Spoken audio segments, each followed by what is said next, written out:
안녕하세요. 저는 눈에 넣어도 아프지 않을 귀여운 아들 하나를 키우며 살고 있는 여자입니다. 저에게는 너무너무 밉상 그 자체인 개념이라고는 안드로메다에 두고 온 듯한 시누이가 하나 있는데요. 그 시누이가 저뿐만 아니라 저희 친정 엄마한테까지 참을 수 없는 모욕을 주었던 적이 있었습니다. 결국 그 시누에게 시원하게 사이다 복수를 하게 되었는데 그 사연에 대해 얘기해 보려 합니다. 남편과 4년 정도 결코 짧지 않은 연애 기간을 보냈는데요. 결혼 전 남편에게서 자신의 누나에 관해 얘기를 들었던 적이 있습니다. 처음 신우 사진만 봤을 때는 예뻐서 깜짝 놀랐어요. 남편보다 2살 많은 누나라고 했는데 모델처럼 예쁘고 늘씬하더라고요. 제가 누나 너무 예쁘다며 칭찬하자 남편은 고개를 가로저었습니다. 자기 누나 성격이 보통이 아니라서 동네 대표 쌈딱이라며 혀를 내두르는 거예요. 그러면서 걱정하듯 그러더라고요. 자기야, 우리 누나 만나면 너무 놀라지 마. 성질 장난 아니거든. 나도 누나랑 그렇게 친하진 않아. 결혼해서도 가깝게 지낼 필요는 없을 것 같고. 뭐 어떻길래 그래? 어릴 때 내가 누나 장난감 좀 만졌다고 그걸 내 머리에 그대로 내리꽂아서 나 응급실 실려간 적도 있어. 뭐라고? 우리 누나 그냥 그런 사람이야. 이유 없이 화내고 자기 기분이 세상의 법인 사람. 우리 엄마 아빠도 학을 뗐어. 포기한 거지. 대체 어떤 사람이길래 쌈딱이라는 별명까지 있는지 궁금하면서도 한편으론 결혼이라도 하게 되면 장난 아니겠다 걱정도 됐었죠. 그나마 다행이라면 남편이 자기 누나랑 사이도 좋지 않아 거의 남남처럼 지낸다는 거였습니다. 결혼해서도 이렇게 남남처럼 지내면 될 것 같으니 너무 걱정 말라고 했죠. 어쨌든 그렇게 지내다 남편과 속도 위반으로 아이가 먼저 생겨 급하게 결혼을 하게 되었습니다. 마음의 준비도 하기 전에 부랴부랴 결혼을 하게 된 거죠. 제가 아이를 먼저 가지게 되었기에 결혼 준비 과정이 굉장히 빨랐고 절차를 간소화해서 진행하게 되었습니다. 연애 기간 동안 양가 부모님들은 서로 왕래가 2번 있었기에 형식적인 상견례는 패스했고요. 임신 사실을 알자마자 2개월 만에 바로 결혼식까지 올렸으니 엄청 빠르게 해치운 셈이죠. 신우는 저희 결혼식에 참석하지 않았습니다. 나중에 얘기 듣기론 시부모님과 싸워서 안 왔다고 하던데 그것도 너무 황당했죠. 아니, 아무리 싸워도 그렇지 얼마나 경우가 없으면 자기 기분 나쁘다고 하나밖에 없는 동생 결혼식에도 참석을 안 하나요? 결론적으로 저희 친정 부모님은 시누이의 얼굴을 한 번도 보지도 못하셨습니다. 그래도 사돈 처녀인데 말이죠. 저도 마찬가지고요. 아무튼 저는 신혼여행을 다녀와서 시댁에서 처음으로 시누이를 보게 되었습니다. 저희는 둘이 모은 돈으로 경기도 외곽의 작은 도시에 22평짜리 아파트를 얻었는데요. 남편이랑 저의 직장 위치가 비슷하기 때문에 동선을 고려해서 얻었고 무엇보다 양가 도움은 일절 받지 말자고 서로 약속했거든요. 사실 저희 친정 도움을 받으면 서울에 있는 신축 아파트까지도 얻을 수는 있었지만 굳이 그러고 싶진 않았습니다. 저희 힘으로 차근차근 집을 넓혀가고 싶었거든요. 저희 시부모님은 연애 때부터 저를 잘 챙겨주셨던 분들이고 제가 아이를 가졌을 때도 정말 좋아하시며 고맙다고 하셨어요. 시부모님이 다정하신 편이라 고부 갈등에 대한 걱정은 없었죠. 친구들은 시댁 때문에 고민도 많이 하곤 하지만 저는 시부모님 때문에 기분 상한 적은 없었기에 너무 행운이라고 생각했습니다. 다만 단 한 명, 시누이는 정말 최악 중의 최악이었죠. 결혼하고 나서 시댁에 자주 갔었는데 그때에도 신우는 거의 만나지 못했어요. 항상 바깥으로 돌았거든요. 그러다가 어느 주말 저녁에 시댁에 갔다가 신우와 딱 마주쳤죠. 저는 그때 임신 7개월이었어요. 그래서 배도 많이 나오고 살도 임신 초보다 12kg 정도 쪘기에 좀 통통했었습니다. 그런 저를 시누이가 위아래로 기분 나쁘게 훑어보더니 그러는 거예요. 올케, 왜 이렇게 살이 훅훅 쪘어? 임신했다고 관리 안 하고 퍼져있는 여자들 너무 싫더라. 같은 여자로서 망신이지 망신. 저는 너무 황당했어요. 태어나서 이렇게 대놓고 모욕적인 발언을 듣는 건 처음이었거든요. 저랑 친한 사이도 아니고 몇 번 보지도 않았는데 신우라는 이유로 이렇게 막말해도 되는 건가요? 제가 황당해서 얼굴이 빨개져 있는데 남편이랑 시아버지가 저 대신 신우에게 한 소리 하셨죠. 말본새가 그게 뭐냐면서요. 그랬더니 신우이가 입을 삐죽 내밀고는 아니, 내가 요가 강사인데 같은 집안에 이렇게 관리 안 된 여자가 있으면 내 얼굴에 침 뱉기 아니냐고. 올케, 애 낳고 우리 센터 와. 가족이니까 특별히 좀 싸게 회원권 끊어줄게. 그러고 다니면 남편 마음 딴 데 간다. 요즘 길거리만 나가도 어리고 날씬하고 예쁜 애들 얼마나 많은데.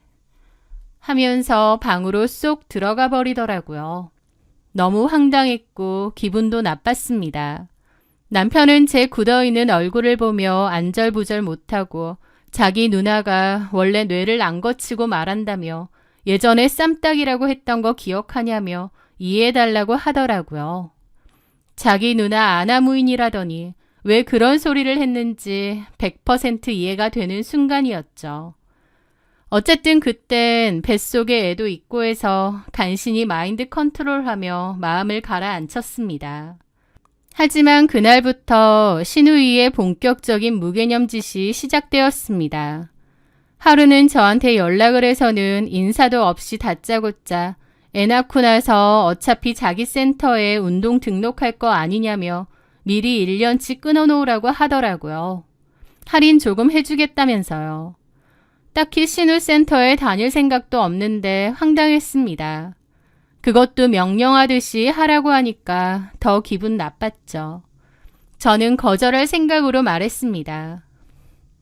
애 낳고 바로 다이어트하면 건강에도 안 좋대요.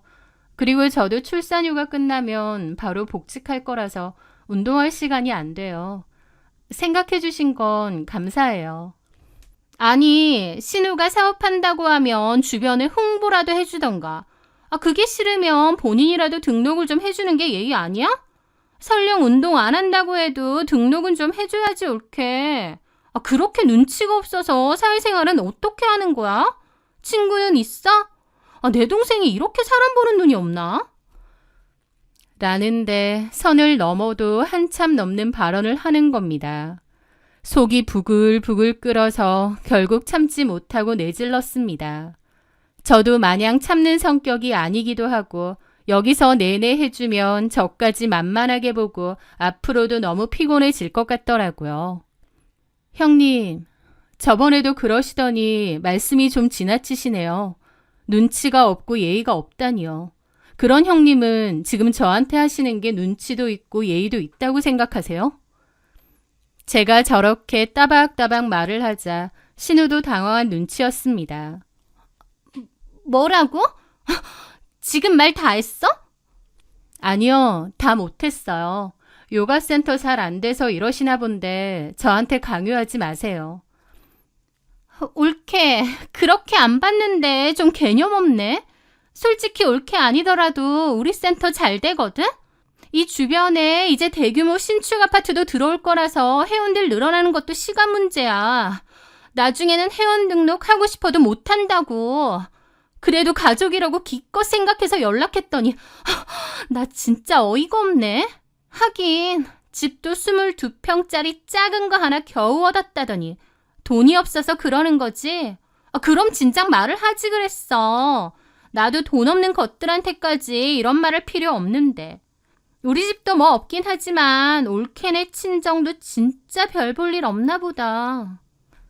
라는 겁니다. 저런 식으로 말을 하는데 혈압이 완전 상승했죠. 저도 참지 않았고 그러면서 둘 다 언성을 높이며 싸우게 되었습니다. 그렇게 회원이 넘칠 예정인데 왜 저한테 등록해달라고 하세요? 그리고 들어보니까 형님네 센터 회원들이 죄다 주변 지인들이고 친척들이고 그렇다면서요. 백날 주변 사람들이 등록해주면 뭐해요? 실력을 키워서 진짜 회원을 늘려야죠. 저도 기분이 나빠 저렇게 말했습니다.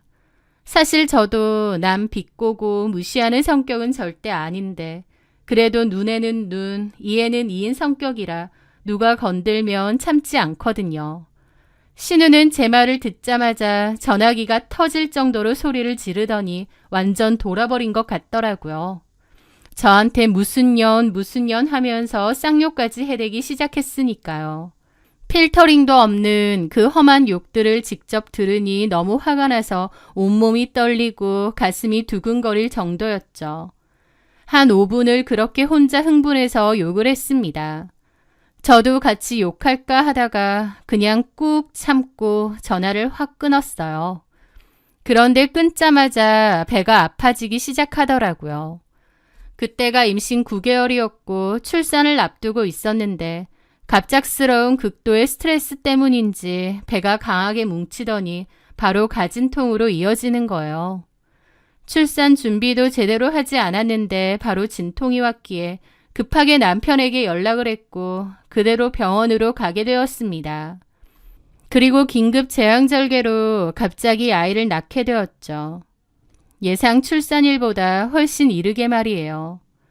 갑자기 왜 이렇게 되었느냐고 시부모님이 물어보셨고 남편이 다 얘기를 했습니다. 신우와 제가 크게 다툰 것을 알게 된 시부모님은 다행히 아이에게 별일은 없었지만 행여라도 큰일 나면 어쩔 뻔했느냐며 신우를 호되게 꾸짖으셨어요. 그리고 시부모님은 정말 미안하다며 대신 사과를 하셨죠. 시부모님이 잘못하신 일도 아닌데 사과하시는 거다 보니 저도 민망하기도 했고 또 어쨌든 저도 똑같이 난리쳤으니 저 역시도 잘한 게 없다고 심력 끼쳐드려 죄송하다고 그랬죠. 그런데도 시부모님은 아니다. 우리가 네 성격 아는데 네가 가만히 있는데 그랬겠니? 진경이 걔가 너한테 얼마나 기분 나쁜 소리를 해댔을까 안 봐도 뻔해. 웬만하면 둘이 안 마주치는 게 나을 것 같다. 나도 신경 쓰마. 라고 하셨고 저도 알겠다고 말씀드렸습니다. 그게 저와 신우이와의 첫 싸움이었어요. 시부모님은 그 후에 웬만하면 신우랑 저랑 안 마주치게 하려고 했는데 신우가 시댁에 사는 데다 자기 마음대로 오다니다 보니 그게 쉽나요? 어쩔 수 없이 그 후에도 시댁에서 한 번씩 마주치게 되었는데 신우와 제 사이의 분위기는 완전 안 좋았죠. 저는 어머님의 말씀대로 신우에게 인사만 하고 별다른 말은 안 섞으려 했습니다. 괜히 말 섞어봤자 싸울 테니까요. 그런데도 신우는 그때 그 일로 저한테 제대로 긁혔는지 저만 보면 일부러 박박 긁으려고 용을 쓰는 겁니다. 그러면서 돈도 없는 것들한테 우리 회원권 끊어달라고 한 자기 잘못이라느니 하면서 또 비꼬는 거예요. 그 바람에 남편도 한바탕 뭐라고 하고요. 저는 신우의 그 말이 너무 어이없었습니다. 왜냐면 솔직히 저희 친정부모님 그렇게 어렵지 않으시거든요. 아니, 어렵지 않은 정도가 아니라 꽤 여유가 있으세요. 저희 아빠가 작은 규모긴 하지만 사업체도 운영하시고 부모님 두 분이 관리하는 건물도 한 채 있으시거든요. 저희 친정아빠는 외할아버지로부터 물려받은 전통주 양조장을 운영하시는데요. 그 전통주를 전문으로 파는 매장도 같이 운영하십니다. 그 매장이 있는 건물은 저희 아빠가 건물주이기도 하고요.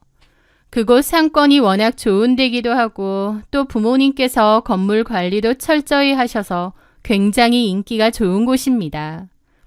다른 건물은 임대 딱지가 가득 붙을지언정 저희 부모님 건물은 늘 들어오고 싶어하는 사람이 많았죠. 깨끗하고 관리가 잘 되어 있고 임차인들의 고충도 잘 들어주시기 때문에 임차인분들의 만족도도 높고요. 그래서 한번 들어온 자영업자분들은 잘 안 나가고 오랫동안 운영을 하세요.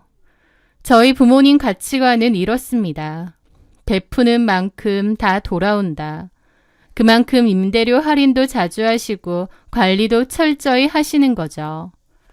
저희 부모님은 여유가 있는 편이긴 하지만 사치하지 않으셨기에 주변에서도 어찌 저렇게 검소하게 사시냐며 존경스럽다는 얘기도 많이 들으셨어요. 저는 그런 부모님의 성격을 물려받았기에 기본적으로 검소하고 부모님 도움보다는 제 힘으로 뭔가를 하는 게 중요하다고 믿고요. 그리고 저도 저희 부모님이 참 멋지다고 생각하는 부분이 있는데요. 바로 저희 친정엄마가 저희 건물을 직접 청소도 하고 관리도 하신다는 거예요. 관리팀도 물론 두지만 저희 엄마는 새벽마다 건물로 나가셔서 옥상부터 지하 주차장까지 구석구석 모든 곳을 쓸고 닦으십니다. 잘 보이는 부분 위주로요. 청소하는 직원분도 있긴 한데 저희 엄마가 직접 세세한 부분까지 청소하고 관리를 많이 하시는 바람에 건물 자체는 좀 오래됐음에도 아니 정말 깨끗하고 시설이 잘 관리되어 있었죠. 그런데 재작년 4층에 들어온 운동학원 때문에 엄마가 스트레스를 많이 받는다고 하셨습니다. 월세도 제때 안 내고 관리비도 몇 달에 한 번씩 몰아내는 불량 임차인이라 아빠도 골칫거리라고 하셨죠. 그것뿐인가요? 저번에 그 학원의 원장이 저희 엄마한테 막말을 한 적도 있다고 합니다. 엄마가 분리수거를 하고 있었는데 그 원장이 제대로 분리수거도 안 하고 그냥 통으로 버리고 가더래요. 그래서 엄마가 이걸 정리도 안 하고 그냥 가면 어떡하냐고 하니까 청소하는 사람이 알아서 하는 거죠. 그러라고 돈 받는 거 아니에요? 라고 쏘아붙였답니다. 저희 엄마가 어이가 없어서 여기 있는 임차인들 다 이거 알아서 분리수거 한다고 그렇게 하기로 얘기하지 않았느냐 하니까 자기가 임대료도 내는데 이런 것까지 해야 되냐면서 작게 욕까지 하더라는 거예요. 그 모습에 저희 친정엄마가 화가 나서 당장 사과하라고 했더니 장사도 안 돼 죽겠는데 청소 아줌마까지 나한테 난리치고 지랄이야. 라면서 소리를 빽 지르더래요. 엄마가 너무 기함했는데 상스럽고 너무 이상한 사람 같아서 더 상대하지 말자 싶었답니다. 그래서 엄마도 더 이상은 말하지 않았는데 너무 어이없고 기가 막힌 채로 집에 돌아왔다고 했죠. 엄마한테 그동안의 자초지종을 들은 친정아빠가 화가 머리끝까지 나서 그 강사에게 전화하려고 했는데 엄마가 아빠를 말리셨대요. 말귀도 알아듣는 인간한테 하는 거지 어른한테 욕하고 싸가지 없이 구는 거 보니 완전 막 나가는 성격 같은데 그런 여자랑 엮여봤자 좋을 것 없으니 그냥 내버려 두자고요. 저도 그 원장 이야기를 듣게 되었고 너무 화나고 기분 나쁘더라고요. 저희 엄마한테 그런 식으로 말했다고 하니까요. 그런데 엄마랑 얘기를 하다가 제가 물어보게 됐거든요. 엄마, 근데 운동센터 여자라고 했잖아. 무슨 운동센터야? 그랬더니 엄마가 그러시는 겁니다. 요가랑 필라테스 센터던데. 그 말에 저는 신우가 떠올라서 설마 싶더라고요. 그래서 농담조로 이야기하기도 했죠. 그래? 혹시 그 미친 여자가 우리 신우 아니야? 얘기 들어보니 우리 신우랑 성격 비슷한 것 같은데.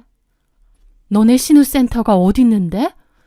몰라. 궁금하지도 않고 물어보지도 않았어. 최서방도 굳이 갈 필요도 없다고 나한테 얘기 안 해줬고. 그런데 그 순간 뭔가 쎄한 느낌이 들어서 남편에게 물어봤습니다. 자기야, 형님 요가센터가 어디야? 그랬더니 남편도 딱히 누나랑 사이 좋지도 않은 터라 따로 찾아간 적도 없대요. 듣기만 대강 들어서 정확히는 잘 모르는데 한번 어머님한테 물어보겠다고 했습니다. 그래서 굳이 물어볼 필요는 없다고 그냥 알겠다고 하고 말았죠. 그렇게 시간이 흐르고 흘러 저는 아이를 열심히 키우고 있던 어느 날이었습니다. 아이 영유아 검진을 받을 시기가 되어서 소아과로 예약을 했어요. 그런데 예약한 시간보다 1시간 정도 이르게 도착을 했고 병원 근처가 마침 저희 부모님 건물과 가까워서 연락 없이 방문을 드리게 되었습니다. 마침 지하에 있는 관리 사무실에 두 분 다 계시더라고요. 저는 아이를 잠깐 부모님께 맡긴 채 커피라도 한잔 할까 해서 건물 1층에 위치한 카페에 올라갔어요. 거기서 커피를 주문하고 있는데 누가 저를 부르며 어깨를 아프게 툭툭 치더라고요. 뭐지 싶어서 쳐다봤더니 다름 아닌 신우이였습니다. 레깅스 차림인 걸 보니 일하는 중인가 보더라고요. 뒷모습 보고 설마 했는데 맞네? 여기는 웬일이야? 우리 센터에 관심도 없더니 결국 등록하러 온 거야? 하긴 살 좀 빼긴 빼야 돼. 늦을수록 살 안 빠진다니까. 내가 그때 등록 싸게 해준다고 했을 때 좋게 좋게 하지. 싫다고 색 난리를 치더니 결국 등록하러 온 거야? 라면서 뜬금없는 소리를 하는 겁니다. 어이가 없어서 말했죠. 네? 무슨 소리 하세요? 저 근처 소아과 왔는데요. 소아과? 여기 근처에 소아과가 어딨어? 길 건너 있어요. 그럼 길 건너 카페 가지 여기는 왜 왔대? 라는데 카페 어디 가는지까지 시비인가 싶더라고요. 근데 현우는 어딨어? 라면서 저희 아이를 찾는 겁니다. 친정 부모님께 잠깐 맡겨뒀는데요. 무슨 병원까지 친정 부모님이랑 같이 와? 유나는 친정이랑 너무 가깝게 지내는 거 아니야? 그리고 친정 부모님은 일 안 해? 한가한가 봐. 라면서 시비를 살살 터는 겁니다. 저도 똑 빡치더라고요. 그럴 리가 있어요? 저희 부모님들도 바쁘신데. 형님도 커피 사러 오셨으면 커피 사고 가세요. 와, 진짜 오랜만에 봤는데도 싸가지 계속 없네. 너는 진짜 내 동생이었으면 한 대 맞았다. 뭐라고요? 그러면서 신우랑 저랑 또 싸움이 붙을 뻔했는데 그때였습니다.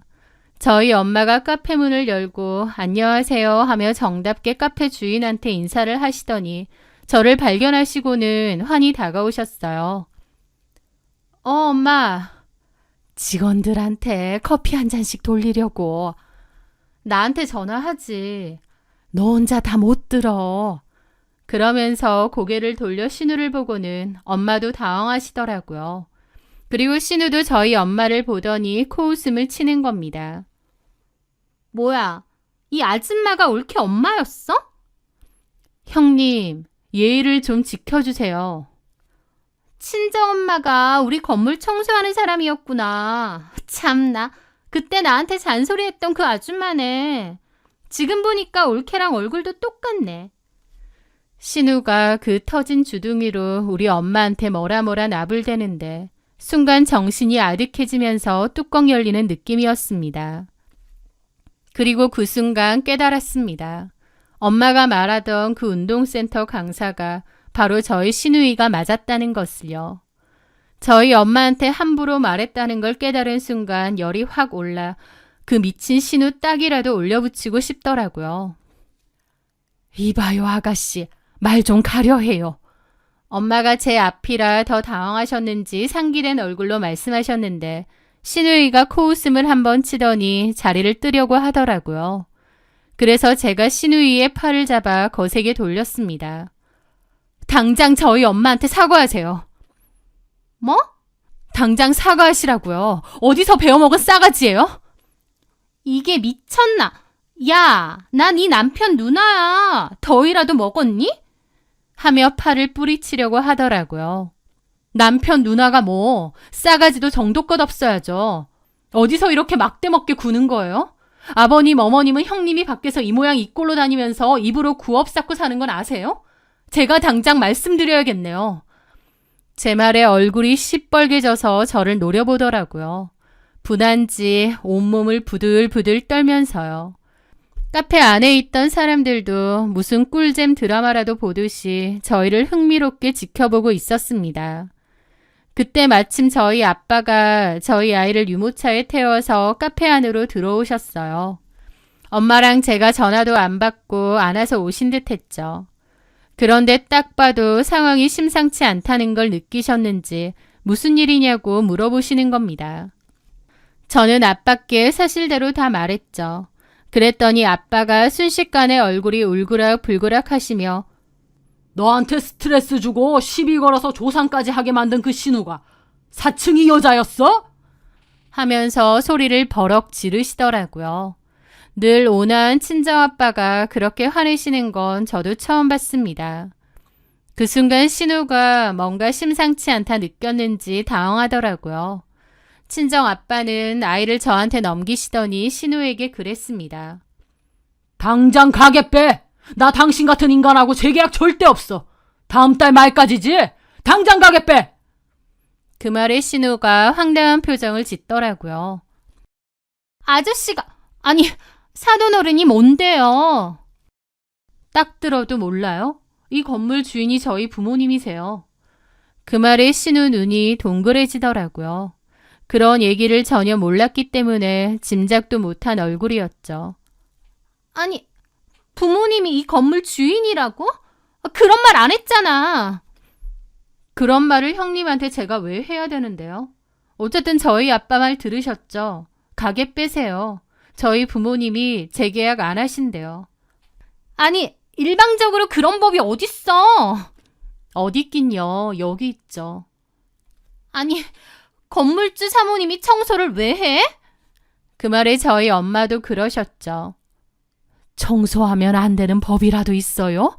내가 내 건물 임차인들 위해서 구석구석 치우고 관리한다는데 뭐 문제 있냐고. 아니, 저는 미처 생각도 못해서 죄송해요. 올케 부모님인 줄도 모르고 저희 건물 주인분들인 줄도 몰랐어요. 그 말이 더 어이없네. 청소부인 줄 알았을 땐 그래도 된다고 생각하고 건물 주인이라고 하니 미안한 마음 들어요? 아니, 그게 아니라... 마침 재계약 기간이죠. 절대 재계약할 일 없으니 정리하세요. 저희 부모님과 저는 당황해서 주절거리는 신우를 노려보고는 자리를 떴습니다. 그날 저녁 신우이가 저한테 전화를 걸었습니다. 그리고 사과를 하더라고요. 신우가 사과도 할 줄 아는 인간이라는 게 놀라우면서도 어지간히 똥줄 탔구나 싶었습니다. 아까 낮에 그 난리치던 목소리와는 180도 다르더군요. 미안해, 올케. 올케 부모님이신 줄 정말 몰랐어. 좋게 좋게 좀 넘어가자, 응? 갑자기 왜 이러세요? 아빠가 계약 연장 안 하신다고 하셔서 그러시는 거예요? 그런 게 아니라... 아니, 요즘 이벤트 돌리고 해서 그나마 수강생들 조금씩 들어오고 또 새 아파트 이제 입주 시작해서 조금씩 문의도 들어오고 하는데 이제 와서 재계약을 안 하면 어쩌란 말이야. 나 센터 인테리어에만 1억 넘게 썼어. 지금 빚만 2억이라고. 근데 이런 식으로 나오면 나 빚더미 앉아. 올케, 부모님한테 잘 좀 말씀드려줘. 응? 제발. 제가 뭐라고 말씀드릴까요? 누가 다른 사람 마음대로 무시하고 함부로 얘기하고 다니라고 했나요? 아, 그래. 내가 다 잘못했어. 근데 재계약은 해야지. 이런 식으로 쫓아내는 게 어딨어. 나도 가만 안 있어? 가만 안 있으시면 어쩔 건데요. 법적으로 처리할 거야. 예, 마음대로 하시고요. 저희 부모님 건물이고 저희 부모님 건물에서 형님하고 계약 안 하고 싶으시다는데 제가 뭘 어떻게 해요? 형님, 인과응보란 뜻 아시죠? 모르시면 네이버에 한번 쳐보세요. 그럼 끊겠습니다. 하고 전화를 끊었습니다. 모든 얘기를 듣고 놀란 시부모님이 남편한테 전화를 걸어 사정을 물었고 남편이 사실대로 말씀드렸다고 했어요. 시부모님은 앞으로 사돈댁 얼굴을 어떻게 보냐며 그러셨다네요. 신우가 시부모님한테 제 욕이랑 저희 부모님 욕하며 징징거렸나 본데 오히려 시부모님이 이렇게 사고치고 다니고 부모 얼굴에 먹칠하고 살 것 같으면 그냥 집 나가라고 하셨답니다. 시부모님도 화가 단단히 나셨죠. 그리고 나중에 시부모님이 저희 친정부모님께 따로 연락드려서 사과도 하시고 그랬습니다. 물론 사과와 상관없이 신우랑 재계약 안 하겠다는 저희 부모님의 결정은 그대로였고요. 신우이는 혼자 이 변호사 저 변호사 다 찾아가며 계약 갱신 요건 행사에 대해 알아본다고 했습니다. 하지만 애를 써도 답이 없다는 걸 알고는 다시 저희 친정 부모님께 찾아왔다고 하더라고요. 죄송하다고 고개 숙여 개미 목소리로 말하길래 그 사과 안 받는다고 했더니 그 성질이 어디 가나요? 바로 눈을 휘번덕이며 깡패 같은 당신들 고소할 거다. 자기들 마음대로 임차인 내쫓으려 한다. 동네에 알려서 개망신을 주겠다. 어쩌고 저쩌고 생 난리를 피웠다네요. 그래서 쫓아냈는데 또 그 다음날 와서 죄송하다고 사과하고 진짜 신우도 보통 미친 인간이 아니었습니다. 그런 일은 반복되면서 저희 부모님도 질릴 대로 질렸죠. 솔직히 처음에는 친정 부모님도 저를 봐서라도 또 시부모님을 봐서라도 신우가 친정엄마한테 진심으로 사과하면 받아주고 적당히 넘어가려고 하셨대요. 그런데 신우가 하는 짓에 저희 부모님도 완전 질려버리셨고 오히려 봐주면 더 떵떵거릴 게 눈에 보였다고 했습니다. 그리고 괜히 한 건물에서 서로 불편한 것보다 선을 긋는 게 낫겠다고 생각하신 거예요. 신우 말대로 그 근처에 아파트가 새로 들어오고 입주를 하면서 상가 이용객들도 엄청 늘어난 건 맞습니다. 신우한테도 어쩌면 기회였겠죠. 하지만 다른 사람한테 함부로 상처 주고 타인의 인격을 짓밟는 사람은 절대로 잘 되면 안 된다고 생각합니다. 친정아빠가 신우 센터 자리에 다른 사무실과 계약도 하셨대요. 신우는 보증금은 보증금대로 반환받아 놓고는 절대 센터 못 뺀다고 2주가 다 되도록 버티고 난리를 친 통에 새 사무실 사람들이 들어오지도 못하고 또 골치였다고 합니다. 결국 아빠가 사비로 철거 용역을 부르셨다고 했고 신우는 결국 가장 비참하게 쫓겨나게 되었죠. 안 나간다고 버티는 와중에도 용역 부를까봐 값비싼 기구와 물건들은 그나마 미리 빼놨다고 하던데 웃기지도 않더라고요. 암튼 그렇게 되니 신우이가 저한테 전화를 걸어 또다시 쌍욕을 하며 신우이한테 이렇게까지 하느냐, 너네 부모도 대단하다면서 화풀이를 했습니다. 네가 그러고도 시댁에서 내 얼굴 편하게 볼 수 있을 것 같냐고 하면서요. 그래서 제가 그랬죠. 시댁에서 형님 얼굴 편하게 볼 수 있을 것 같냐고요? 그걸 협박이라고 하세요? 어머님, 아버님이 저 불편하게 하실 것 같으면 시댁 안 가면 그만이에요. 만약 시부모님도 형님 같은 사람한테 신우이 대접해주라고 저한테 강요한다면 저 시댁에 발걸음 할 일 없을 거고 어머님, 아버님하고도 인연 끊을 겁니다. 그러니까 형님이 하는 말 눈꼽만치도 저한테 영향 없어요. 아시겠어요? 제발 가족들한테 패 좀 그만 끼치고 사세요. 그랬더니 씩씩거리다가 전화를 끊더라고요. 남편도 그런 신우이에게 진절머리가 난터라 자기 누나라고 편 못 들더라고요. 그냥 그날 이후로 신우이에 대해서 언급하지 않았습니다. 둘 다 입에 올리는 순간 서로 불편해지니 암묵적으로 언급 금지되어 버린 거죠. 시부모님도 그냥 제 앞에서 신우 얘기 아예 안 하시고요. 신우가 행여나 있을 것 같으니 오지 말라고 하시고 일이 있을 때 시부모님이 저희 집으로 오세요. 아예 마주치는 일이 없도록 해주시는 거죠. 신우는 그 일로 빚이 생겼고 그걸 시부모님께 갚아달라고 한 모양인데 시부모님도 절대 못 갚아준다고 못 박았다고 합니다. 다른 센터 갔다가 회원들하고 싸우고 다니니 쫓겨나고 지 성질머리 못 고쳐서 가족들만 애먹이고 살겠더라고요. 저는 아예 신우한테는 신경 끄고 남처럼 살고 있고요. 사람이 착하게는 못 살더라도 나쁘게는 살지 않으려고 노력해야 된다고 생각해요. 그 개념 없는 말로 그동안 많은 사람들 가슴에 대목을 박으며 살았을지 시부모님도 신우와 많은 일들을 겪고 거의 포기하셨다는데 아무리 좋은 부모여도 가끔 이렇게 청개구리 같은 자식이 나오기도 하나 봐요. 신우이는 겉모습과 돈으로 사람을 판단하고 자신보다 약해 보이는 상대를 짓밟으며 우월감을 느꼈습니다. 하지만 결국 그녀의 발목을 잡은 사람은 그녀가 그토록 무시했던 사람에 대한 기본적인 예의였습니다. 그녀는 자신의 혀끝에서 나온 칼에 스스로 베이고 만 셈이죠. 가족이라는 이름으로 모든 무례함을 참아줄 필요는 없는 것 같습니다. 진짜 가족이라면 서로를 존중하고 아껴줘야 마땅하니까요. 혹시 제 시누이처럼 말 한마디로 다른 이의 가슴에 못을 박는 사람이 주변에 있다면 때로는 단호하게 선을 긋는 것이 결국 나와 내 가정을 지키는 가장 현명한 방법일지도 모른다는 생각이 드네요. 제 길었던 사연 끝까지 들어주셔서 정말 감사합니다.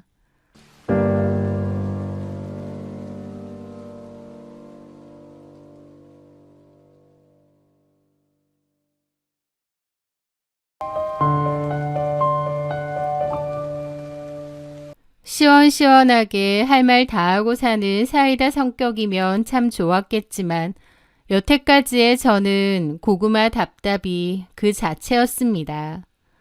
서운하거나 뭔가 불합리하다 생각이 들어도 나만 참으면 된다고 생각하며 꾸역꾸역 참기도 잘했고 그게 현명한 건 줄 알고 살았거든요.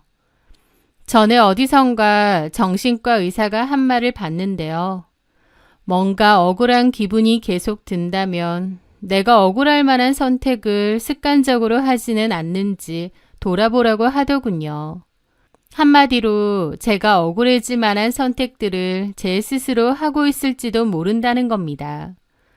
저는 그 말에 크게 공감을 했습니다. 분명 속마음은 하기 싫거나 별로일 때도 있지만 상황에 밀려 또는 괜한 싸움 나기 싫어서 그냥 할 때도 많았거든요. 결혼을 하고 시어머니를 모시는 문제도 그랬습니다. 대학 선배의 소개로 만나 나중에 남편이 된 그 남자를 만났는데요. 그 남자와 저는 처음부터 결혼을 전제로 만났습니다. 그 남자가 자기는 결혼이 빨리 하고 싶어서 미리부터 준비를 해두었다고, 그래서 결혼할 때 들어갈 수 있는 신혼집이 이미 준비돼 있다고 했거든요. 대출이 좀 있다고는 해도 젊은 사람이 벌써 집까지 마련해 놓는 게 쉬운 일은 아니잖아요. 그거 하나만 봐도 정말 성실하고 야무진 사람인가 보다 싶었죠. 보통 결혼을 준비할 때 신혼집이 제일 큰 문제잖아요. 가장 중요하기도 하고 또 그만큼 돈이 워낙 많이 드니까요.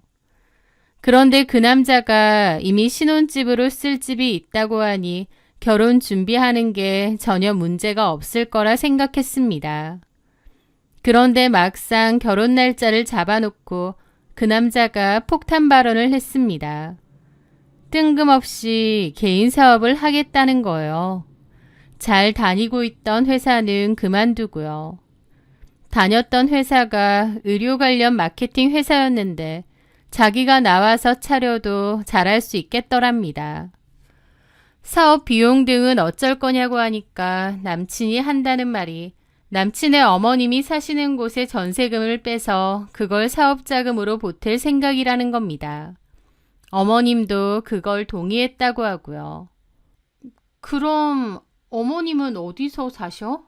그야 우리 집에서 같이 살면 되지. 라며 뭐가 문제냐는 식으로 대답하는데 너무 황당했습니다. 이런 얘기를 서로 나눠서 의논한 것도 아니고 결혼 날짜 다 잡아놨는데 이제 와서 통보식으로 당연하다는 듯이 말한다는 게요. 너무 어이가 없기도 하고 또 괘씸한 것도 있더라고요. 제가 좀 어리숙하기도 하고 싫다는 내색을 못하는 성격인 걸 남편도 잘 알고 있었는데요. 빼도 박도 못할 때가 되니까 말한 게 아닌가 싶기까지 한 거예요. 마치 결혼 날짜 다 잡아놨는데 네가 어쩔 거냐 이런 식으로요. 보통의 여자들이라면 길길이 날뛰고 파혼까지 감행했을지도 모릅니다. 그런데 여기서 저의 우유부단한 성격이 또 드러났어요. 저는 분명 어머님이랑 같이 사는 게 싫기도 하고 그렇게 하고 싶지 않았거든요. 잠깐만 같이 있어도 불편하고 어려운 어머님이랑 어떻게 같이 살겠나요? 그것도 한창 좋을 신혼기간에요. 분명 머리로는 아니라고 싫다고 해야 된다는 걸 알면서도 그냥 그렇게 하자고 하고 말았습니다. 싫다고 해야 되는 걸 알면서도 앞에서는 그러자고 한 거죠. 결국 저는 생각지도 못하게 어머님과 함께 살아야 되는 처지가 되었습니다. 걱정도 되고 어쩌나 싶더라고요. 하지만 어머님은 그런 저의 걱정을 아시기라도 하는 듯 먼저 그런 말을 하시더군요. 시집살이 그런 건 다 옛말이야. 그리고 그런 것도 다 성격인데 나는 그럴 성격도 못 돼. 그러니까 같이 사는 거 너무 걱정하지 마라. 요즘은 오히려 며느리 시집살이도 많다던데. 되려 너나 나 구박하면 안 된다. 라고요. 어머님이 저렇게까지 말하시기에 저도 마음을 좀 놓기도 했습니다. 조금 불편하긴 해도 그래도 어머님이 시집살이 시키거나 나를 서럽게 만들 그런 분은 아니겠거니 했어요. 그런데 웬걸 막상 결혼해보니 은근한 시집살이로 스트레스를 굉장히 받았습니다. 저는 어린이를 대상으로 하는 창의미술학원에서 강사로 일을 했거든요. 시간이 좀 유동적이긴 해도 어쨌든 저도 제 몫의 돈을 벌고 있고 남편과 맞벌이인 셈인데 어머님은 너무 당연하게 모든 집안일은 제 차지라고 생각하시더라고요. 어머님이 하루 종일 집에 계시니 간단한 집안일, 하다못해 당신이 드신 점심 식사 그릇 정도는 설거지를 해놓으셔도 될 텐데 정말 아무것도 안 하셨어요. 빨래, 설거지, 청소, 그 어떤 것도요. 어머님은 당연히 제가 해야 되는 거라고 생각하셨고 남편 역시도 그렇게 생각하고 행동했습니다. 남편도 결혼 전에는 그렇게 다정다감하고 뭐든지 다 자기가 하려는 것 같고 엉덩이가 가벼운 줄 알았는데 결혼하고 보니 완전 그 반대였더라고요. 분위기상 제가 집안일을 하는 게 너무 당연했고 제 성격상 그런 분위기에 반기를 들지도 못했습니다. 그것뿐인가요? 어머님은 입도 까다로운 편이라서 뭘 드려도 맛있게 만족하며 드시는 법도 없었습니다. 간단하게 한 끼 대충 때우고 싶을 때도 어머님이 같이 사시니까 밥상을 늘 차려야 했는데요. 음식의 재료 품질을 엄청 따지셨어요. 고기는 한우만 드시고 야채 사오면 유기농 맞느냐고 따지시고요. 과일도 백화점 게 맛있으니 백화점 것만 사오라고 하실 정도였습니다. 한 번은 학원 근처에 과일 가게에서 샀는데 어머님이 백화점 거냐 물어보시더라고요. 아니라고 하면 잔소리가 너무 심해지니 그냥 맞다고 했는데 역시 백화점 게 맛있다고 막 그러면서 드시는 거예요. 그러니까 한마디로 진짜 다른 게 느껴져서 그렇게 사오라는 것도 아니었습니다. 시댁 형편이 기본적으로 넉넉하고 좋은 편도 아닌데도 어머님은 기본적으로 씀씀이가 꽤 크신 편이었습니다.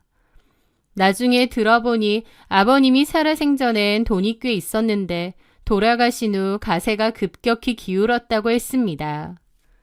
어머님은 평생 따로 일은 안 하셨고 버는 돈은 없는데 쓰는 돈은 많다 보니 그나마 남아있던 집을 팔고 전세로 바꾸신 거라고도 했고요. 물론 그 전세금조차 저희 남편의 사업자금으로 고스란히 들어갔지만요. 남편의 사업은 잘 됐냐고요? 아니요. 초반에는 본인도 왕성하게 영업을 했고 좀 잘 되는가 싶었는데 나중에는 잘 안 되더라고요. 남편이 애초에 그렇게 영업을 잘하는 사람도 아니었고 월급쟁이로 영업사원 할 때랑 사장일 때랑은 확연히 다른 현실을 몸소 느낀 것 같았습니다. 고전을 면치 못하는 남편의 모습에 그냥 회사 계속 다니지 뭐하러 갑자기 사업을 한다고 했을까 속이 답답하더라고요. 결혼까지 했던 마당에요.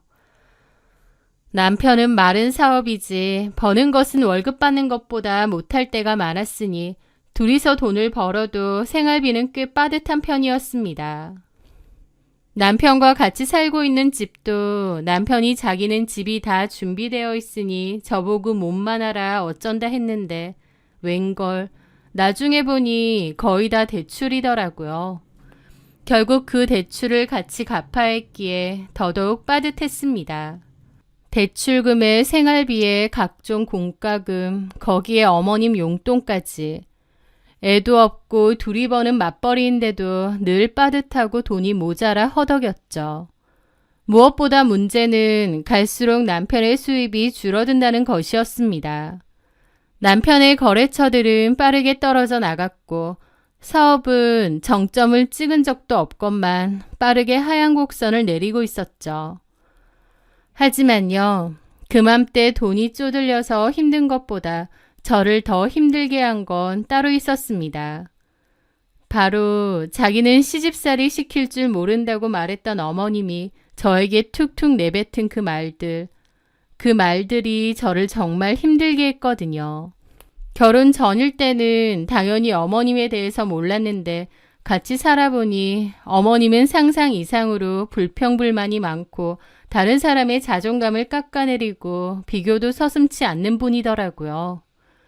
어머님은 말끝마다 자기 친구들은 다 돈이 많고 부자라며 자기만 이렇게 구질구질 산다고 투정을 잘 부리셨습니다. 그러면서 꼭 곁들이는 소리가 어머님 친구분들의 며느리들은 다들 그렇게 직업이 좋거나 친정이 부자라는 겁니다. 그러면서 저를 비교하고 깎아내리는 거였죠. 내 친구 형숙이 며느리는 요즘 폭이 드문 효부야. 시어머니 지갑에 그렇게 용돈을 넣어준댄다. 형숙이 걔가 며느리 용돈 때문에 자기 지갑이 마르지를 않는다고 자랑을 하는데 어찌나 얄밉고 속보이던지. 그것뿐인가? 정순이네 며느리는 선물을 그렇게 사온댄다. 백화점 가서 계절마다 옷이며 신발이며 화장품을 그렇게 자주 사와서 준다는데 한 번은 쓰는 화장품을 또 사왔대. 이게 저번에 줘놓고 왜 또 사왔냐니까 깜빡하고 또 사왔다면서 두고두고 다 쓰시라고 그러더랜다. 얼마나 선물을 많이 줬는지 자기가 뭘 줬는지도 까먹을 정도라는 거지. 아이고, 걔네들은 무슨 복이 있어서 며느리들을 그렇게 잘 얻었는지. 내가 걔네들보다 못한 게 뭐길래 나는. 아휴, 며느리들 참 잘 얻었다. 저는 그런 말씀을 제 옆에서 하실 때마다 좀 어이가 없었습니다. 톡 까놓고 어머님 그런 말씀하실 때마다 저도 그러고 싶었어요. 그런 집들은 며느리만 잘난 게 아니라 아들도 잘났잖아요 라고요. 어머님이 말하는 그 친구분들 아들들은 변호사에 회계사에 직업들이 다 짱짱합니다. 게다가 그 어머님들도 다 잘 사는 분들이고요. 아들들이 직업도 좋고 시댁도 잘 사니까 당연히 며느리들도 비슷한 수준 아니겠나요? 하지만 우리 어머님은 본인은 집 한 채 없어서 둘째 아들 집에 얹혀 사시면서 결혼할 때 저한테 옷 한 벌 해준 적도 없으면서 그렇게 비교하고 저한테 뭘 못 받아서 안달이시더라고요. 솔직히 어머님이 저런 말을 하실 때마다 저는 좀 그런 게 그 잘한다는 며느리들 결국 따로 살지 같이 사는 것도 아니잖아요. 같이 살자고 하면 그렇게 하겠냐고요.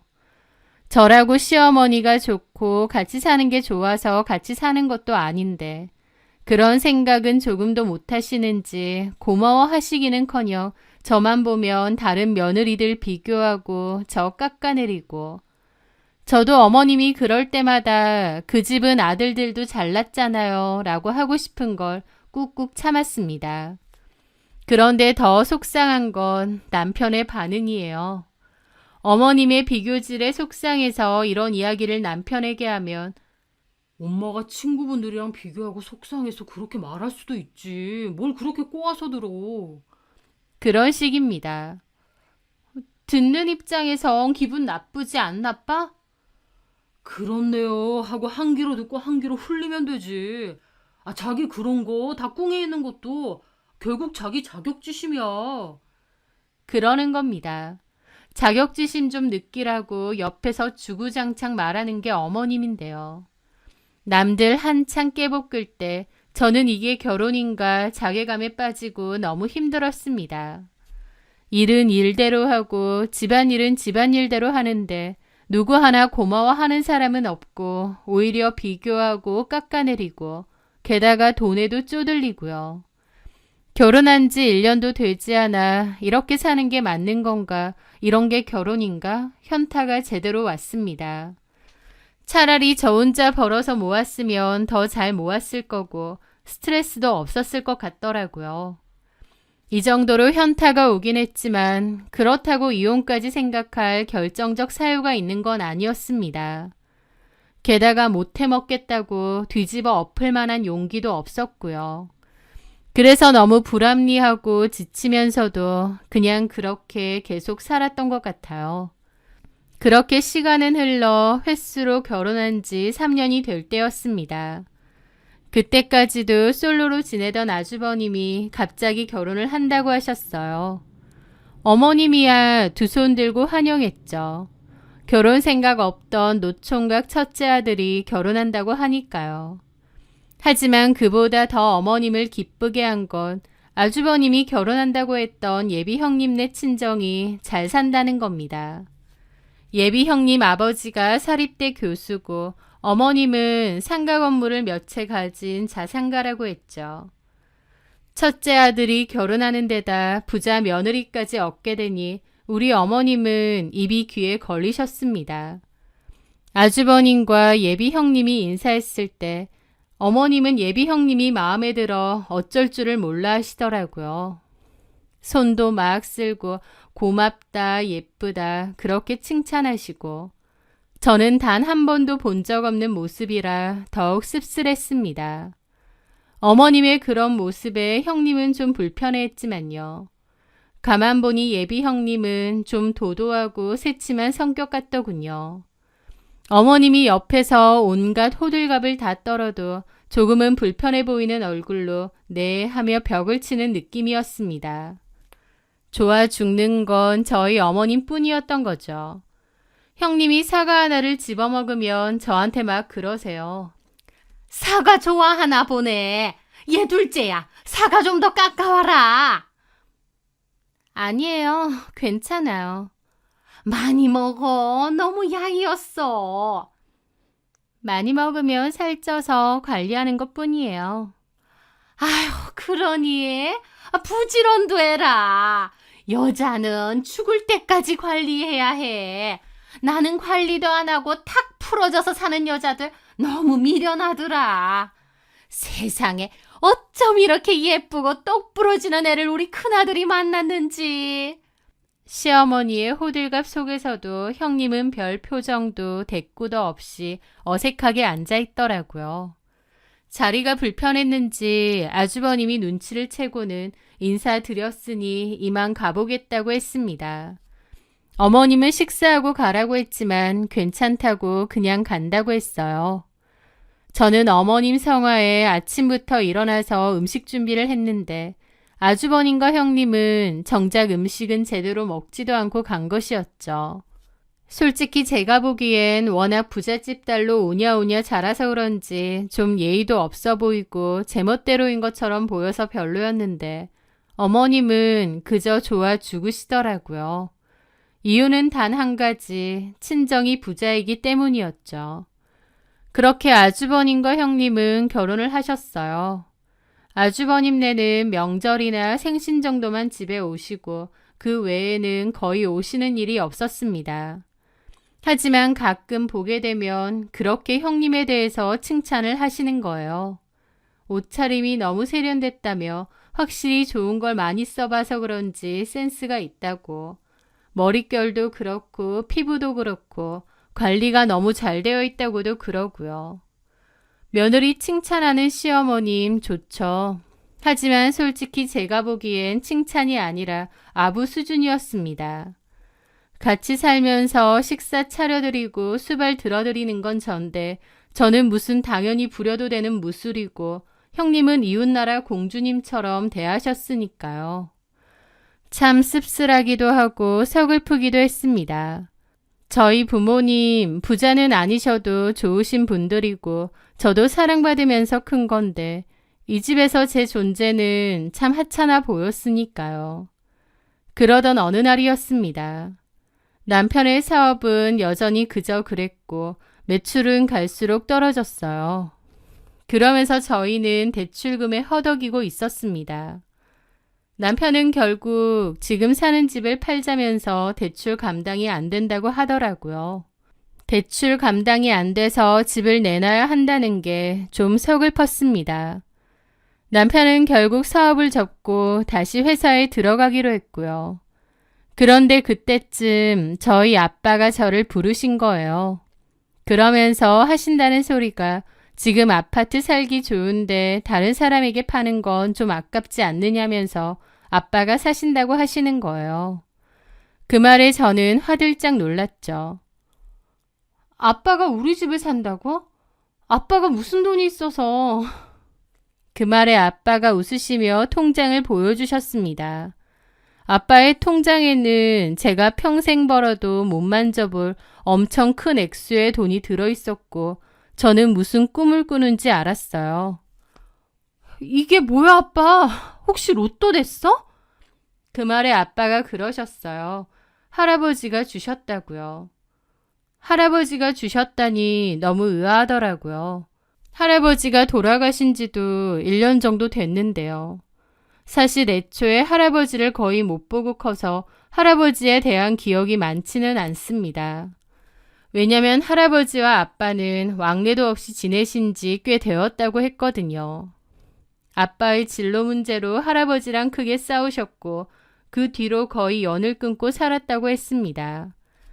그러다가 할아버지가 많이 위독하시다고 했고 아빠가 할아버지께 용서를 구하셨다고 했어요. 이대로 돌아가시면 너무 죄송할 것 같다면서요. 그러면서 두 분은 화해하시게 되었다고 했습니다. 그 할아버지께서 돌아가시기 전까지 아빠와 엄마 두 분 다 내내 병원에 자주 가서 찾아뵙고 간호도 하고 잘 지내셨습니다. 그것까진 저도 알고 있었는데 갑자기 할아버지가 아빠에게 이 많은 돈을 주셨다는 게 놀랍더라고요.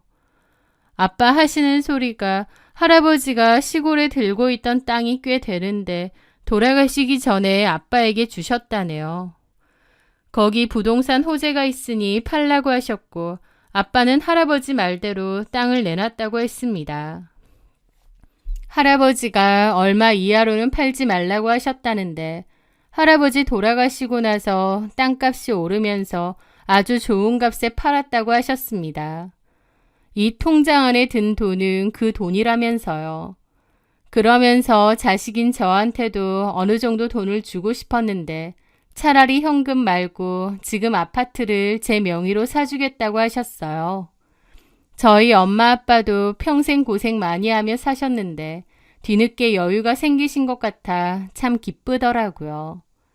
아빠는 그렇게 저희 아파트를 직접 사서 제 명의로 바꿔주신다고 했는데 제가 일단은 아빠 명의로 하시라고 했습니다.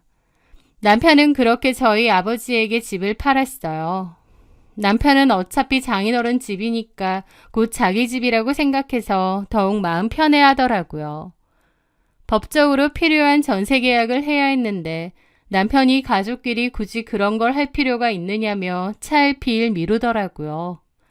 그래서 어쩌다 보니 제대로 된 전세가 아니라 그냥 아빠 집에서 얹혀 사는 꼴이 되긴 했는데 아빠는 상관없다고 하셨습니다. 그리고 그 과정에서 굳이 어머님에게 따로 얘기는 안 했습니다. 어쨌든 그런 과정을 거쳐 저와 남편이 살던 집은 아빠 소유였던 셈이었어요. 집을 팔지 않고 이대로 계속 살아도 된다고 생각하니 훨씬 마음이 편하더라고요. 그리고 그때쯤 추석 명절이 있었습니다. 명절이 되면 제가 제사 음식을 전날 다 준비하고 아주버님과 형님은 명절 당일 늦게 와서야 절이나 올리고 상 차린 거 좀 치우고 앉아있다 가시거든요.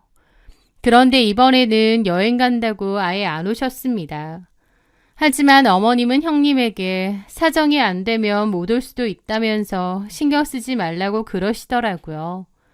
그러면서 형님은 달라고도 안 했는데 먹고 싶은 음식이 있으면 직접 가져다 준다고까지 하셨어요. 아무리 그래도 명절인데 일방적으로 통보하고 오지 않은 아들내외를 나무라기는커녕 왜 이렇게 싱글벙글 하셨냐고요. 명절 안 오는 대신 어머님 여행 가는 돈을 형님이 보태주기로 하셨거든요. 어머님은 친구분들과 동남아 해외여행을 가신다고 하셨고 그 돈을 형님이 내주신다고 하셨습니다. 그러니까 아들내외가 명절에 안 와도 괜찮다고 하신 거죠. 하지만 형님도 웃긴 게 어머님한테는 본인이 다 내는 것처럼 해놓고 나중에 따로 저희 남편한테 말했더라고요. 어머님 여행 가는 거 내는 거니까 반반 하자고요. 어이가 없는 겁니다. 본인이 어머님께 생색은 다 내놓고 왜 뒤에서 반반을 하자고 하나요? 돈이 문제가 아니라 너무 얄미워서라도 싫더라고요. 저는 안 된다고 하라고 했는데 또 남편은 엄마 여행 가는 건데 형네에서만 다 내는 게 말이 되냐? 는 거예요. 이럴 때만 효자의 빙의해서요. 돈 버는 것부터 사는 것까지 저희 집하고 형편이 아예 다르고 잘 사는 아주버님 내서 좀 내도 되건만 저희 남편은 그럴 때만 효자가 되더군요.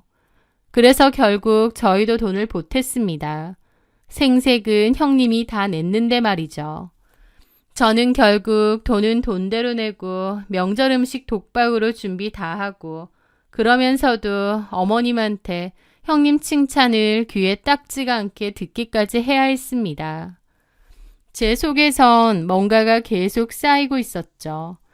그러다가 결정적인 일이 생기게 되었습니다. 여행에서 다녀오신 어머님이 형님에게 선물을 사왔으니 꼭 집에 오라고 하셨어요. 형님은 그냥 다음에 받겠다고 한 모양인데 그럼에도 꼭 와야 된다고 했고 형님은 저희 집으로 오셨죠.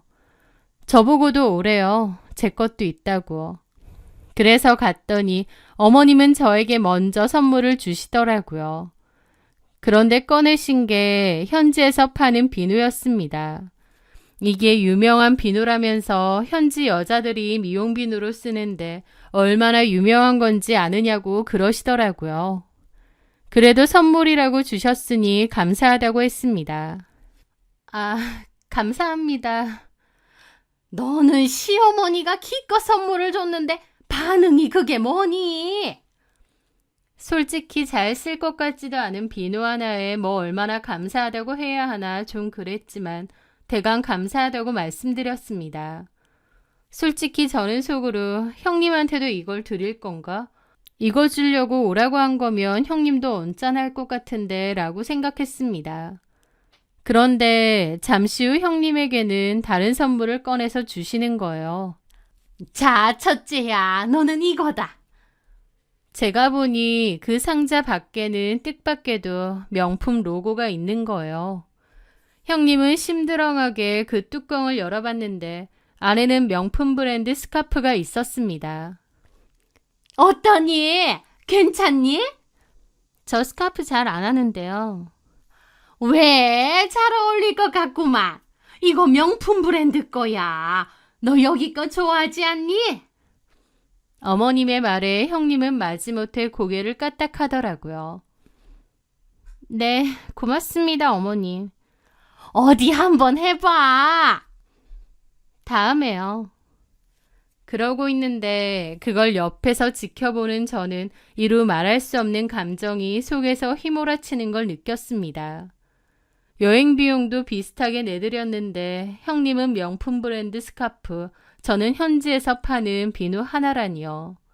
어머님 모시고 살면서 여태까지 밥 차려드리고 빨래해드리고 말상대해드린 저한테는 이까지 비누 하나 던져주고 잘 오지도 않고 딱 봐도 시어머님 무시하는 게 보이는 형님한테는 오히려 설설 기면서 가격도 몇십 배 차이 나는 명품 스카프 주고 그때의 제 기분을 한마디로 표현하자면 정말 기분 더럽고 비참하더라고요.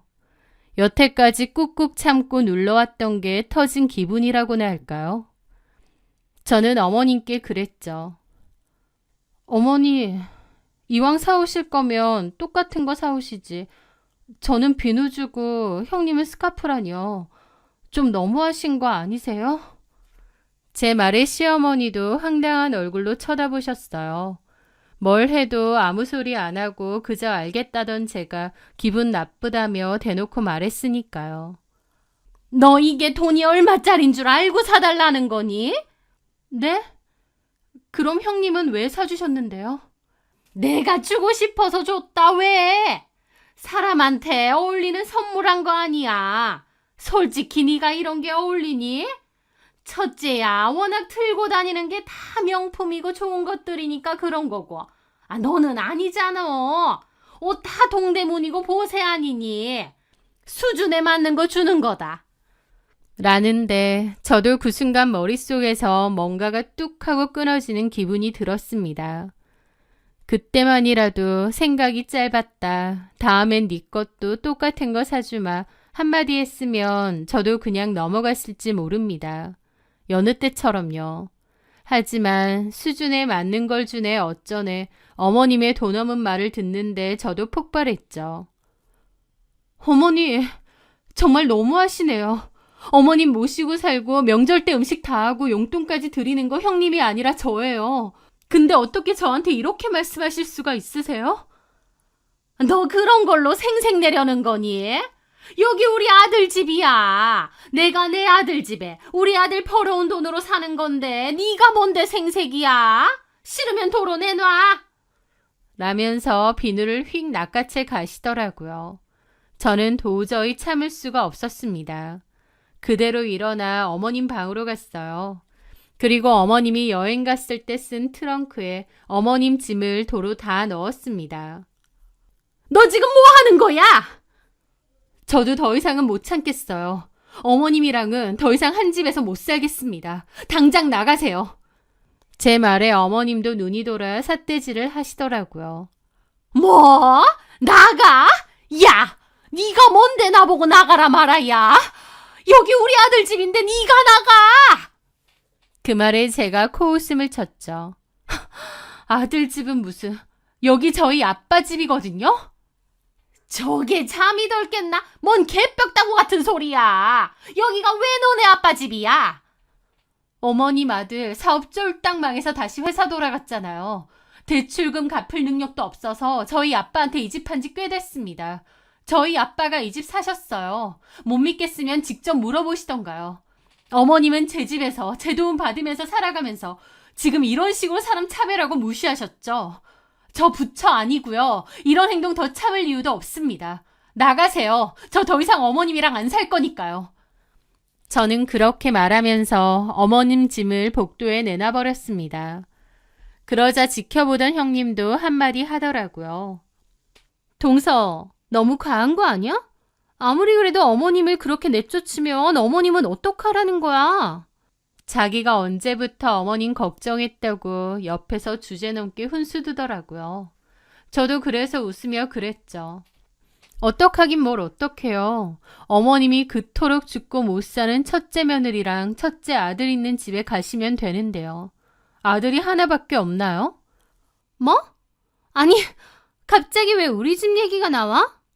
어머님 오갈 데 없어져서 짠하신 것 같은데 저만 며느리 아니고 제 남편만 아들도 아니잖아요. 형님도 똑같아요. 하나부터 열까지 다 나한테만 밀어두고 고맙다 미안하다 말 한마디 안 했죠. 내가 가만히 있으니까 형님 눈에도 내가 이 집 무수리로 보이나 보죠? 그리고 뜨악하며 쳐다보고 있는 어머님을 쳐다보았습니다. 어머님은 제가 늘 마뜩찬하시고 형님 너무 좋아하셨잖아요. 그럼 이제부터 형님 내서 같이 사시면 되겠네요. 저는 더 이상 어머님이랑 못 살겠거든요. 너 지금 나 쫓아내는 거니? 너 진짜 미쳤니? 우리 아들이 가만히 있을 것 같아? 걱정 마세요. 그토록 외로우시면 어머님 아들도 같이 보내드릴게요. 어머님 덕분에 어머님 아들한테도 정 떨어진 지 오래거든요. 마음에 안 드는 며느리 집 어거지로 사시지 말고 나가주세요. 저는 그렇게 시어머님과 형님을 밖으로 떠밀었습니다. 저도 그런 성격이 아닌데 무슨 힘이 생겨 그렇게 했는지 지금도 신기해요. 아마 몇 년 동안 참고 참던 게 확 폭발하면서 눈이 돌았던 것 같기도 합니다. 저는 어머님과 형님 둘 다 현관문 밖으로 밀어버리고 문을 확 닫아버렸죠. 어머님이 준 그놈의 스카프와 비누도 같이 밖으로 던져버렸습니다.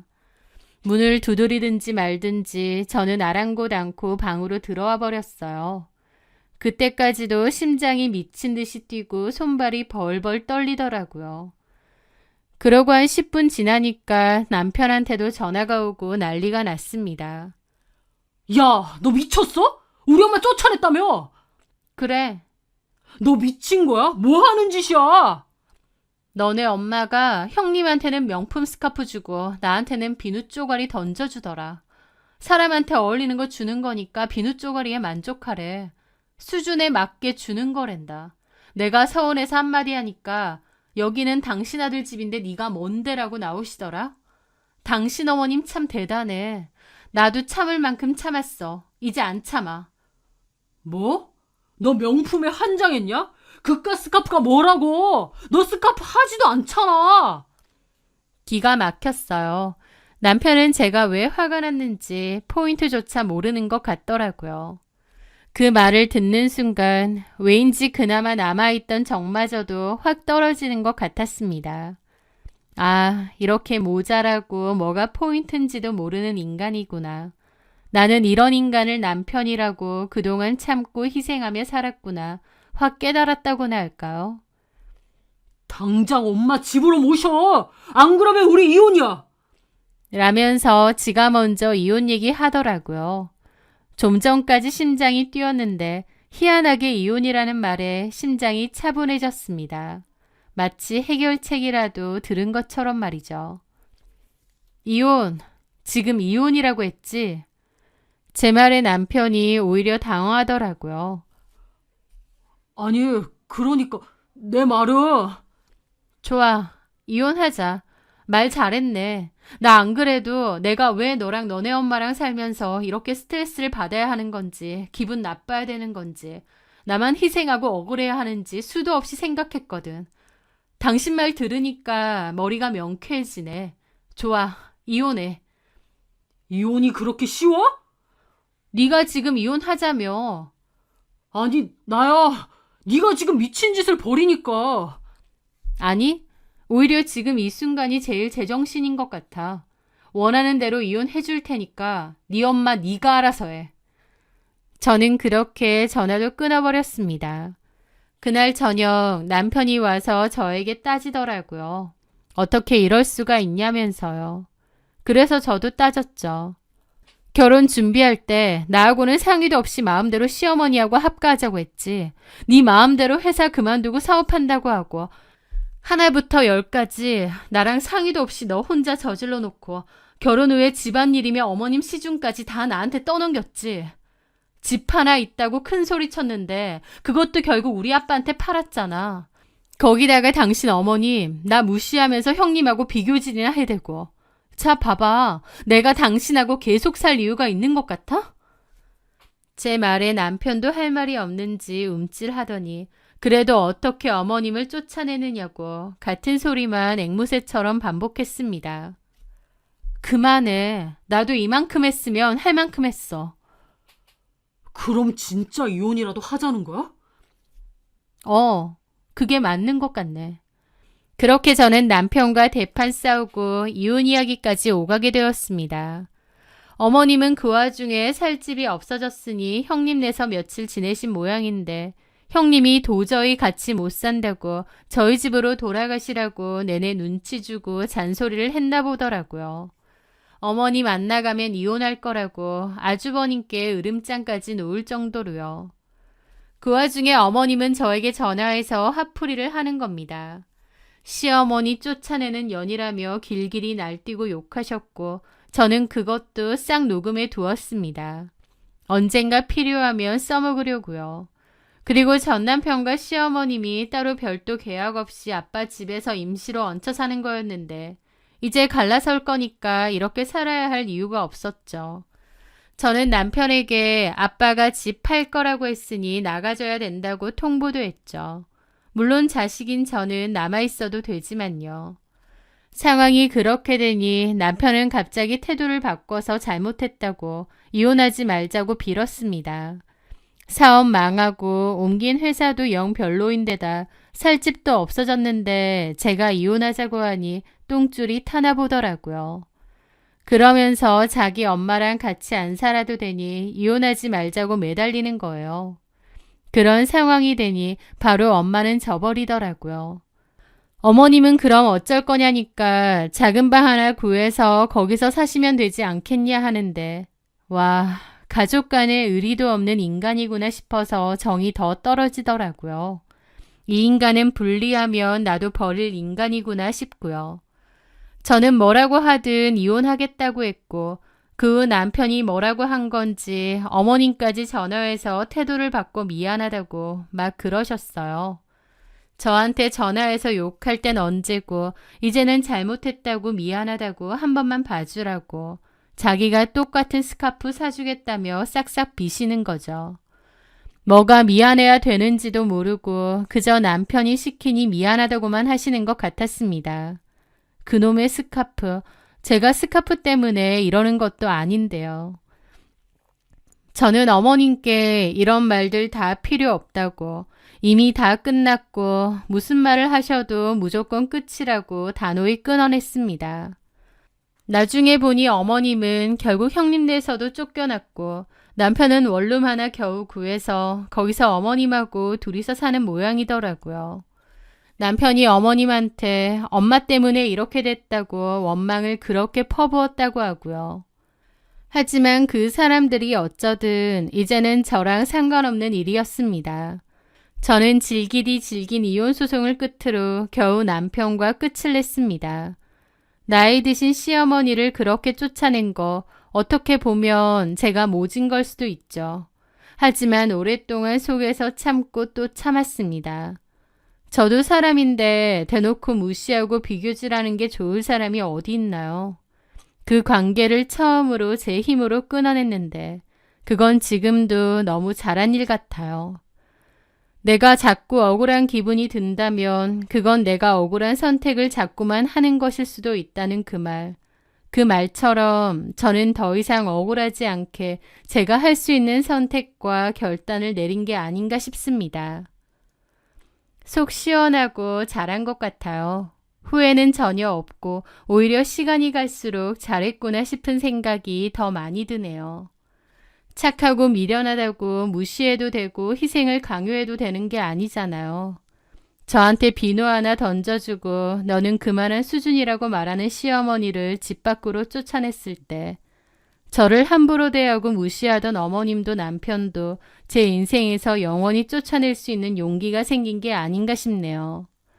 앞으로도 제 스스로 억울하고 희생하는 기분이 들지 않게 제 스스로를 위한 선택을 하며 살려고 합니다.